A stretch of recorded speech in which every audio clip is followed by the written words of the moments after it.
त्याच्यामध्ये त्यांनी त्यांच्या उद्याचं भवितव्य काय आहे या सगळ्या गोष्टीचा विचार करून त्यांनी त्यांचा निर्णय घेतलेला आहे. प्रत्येकाला आपापला निर्णय घेण्याची मुभा आहे आणि हे आज नाही, जसं देशाला स्वातंत्र्य मिळालेलं आहे तसं वेगवेगळे राजकीय पक्ष काम करतात.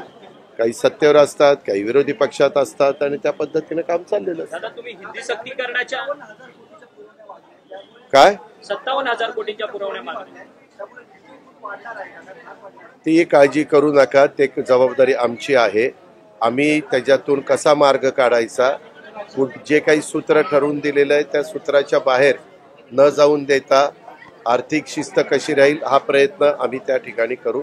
आपण काही काळजी करू नका. दादा, हिंदी सक्तीकरणाच्या संदर्भात तुम्ही म्हटलेलं की आंदोलनाची वेळ येऊन देणार नाही आणि GR मात्र रद्द झालाय, परंतु आता दोन ठाकरे बंधू एकाच मंचावरती विजयी सभा करण्याकरता येणार आहेत. याकडे या दृष्टिकोनातून कसं पाहता?